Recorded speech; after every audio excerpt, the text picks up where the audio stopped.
Amazon was released on July 5th, 1994, and the first product that they ever sold was books.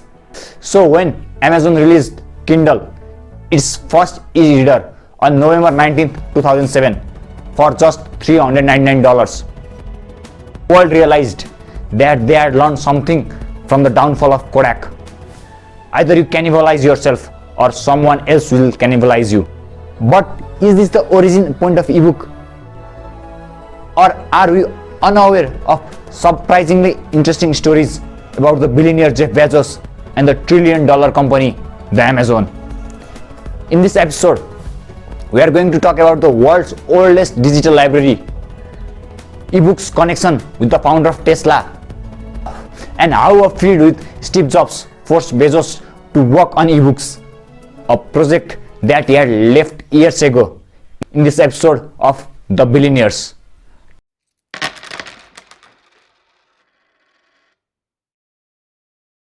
Number 1. World's oldest digital library. Ebook surprisingly has a long history that spans more than 50 years. Project Gutenberg was founded by an American writer, Michael S. Hart, a non-profit organization founded in early 1970s in Illinois with a mission to digitize world's book and make them available on personal computer, and is oldest digital library. This library today holds more than 60,000 books with itself.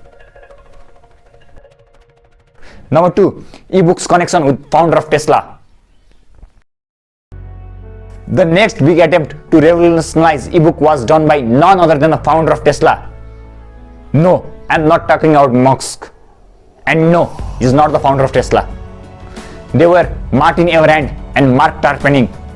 1997 spring, they started Nuvo Media and developed one of the world's first portable e-readers, which they called Rocket eBook or Rocket Book. Late 1997, they went to meet Jeff Bezos to discuss the possibility of Amazon investment in Nuvo Media. Bezos was intrigued with the idea but had some problems. Number 1. To download books, a customer need to plug the e-reader into his computer. Wireless wasn't a feasible idea. It would add an extra $400 to each unit. And we are talking about 1997. The data plans were insane, but they didn't hit the roadblocks here. Amazon asked for veto power over future investors. Amazon would want to help Nuvo Media succeed by introducing it to their customers in a big way. But if in later future, Barnes & Noble swooped in and bought the startup, they would just be funneling their customer to a potential rival. The deal never occurred, but it became a self-fulfilling prophecy. Barnes & Noble invested in Nuvo Media. Nuvo Media was growing rapidly. Nuvo Media still needed fresh capital, and Everand was growing nervous about the unsustainable dot-com bubble and the deteriorating fundraising climate. In February 2000, he sold Nuvo Media to Gemstar for $187 million. Gemstar couldn't handle it properly. Gemstar CEO Andy Yuan fled to China amid accusation of accounting fraud. The Gemstar debacle did more than just demolish the prospect of Rocketbook and Softbook.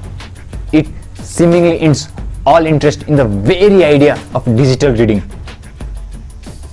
BarnesandNobles.com stopped selling ebooks altogether.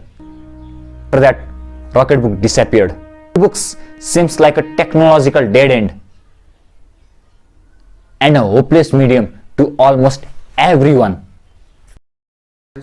Number 3. Feud with Steve Jobs. In 2003, Apple floated the idea of Amazon distributing CDs to its customer that carried iTunes software. Amazon countered this proposal, suggested creating a joint music store that would apply iPod owners to buy digital musical files from the Amazon website. neither proposal went anywhere. Jobs, being Jobs, stated his vision of how Apple itself would sell album and single tracks directly from iTunes, and predicted Apple would quickly overtake Amazon in music sales.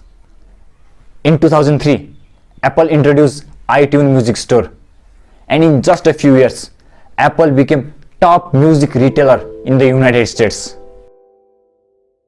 Amazon started fearing with this revolution. They feared that there would be another device from Apple or someone else that would go after their core business, books.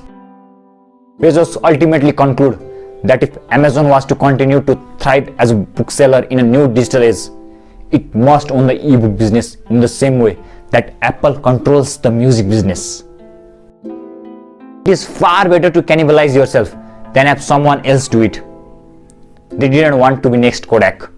So they started their attempt to fit the Library of Alexandria in a single device. If you don't know what is the Library of Alexandria, then let me tell you, it is the largest library ever built by a human. And if you want me to make a video on this and how it was destroyed, then do comment Alexandria in the comment section. On November 19, 2007, Jeff Bezos introduced the Kindle.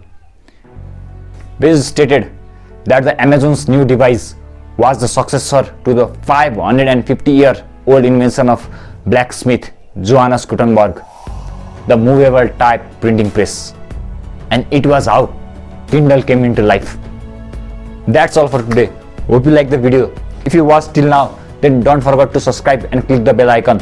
And if you have any question or video topic, then just comment. We'll make a video on it. Have a good day. Pack up, guys.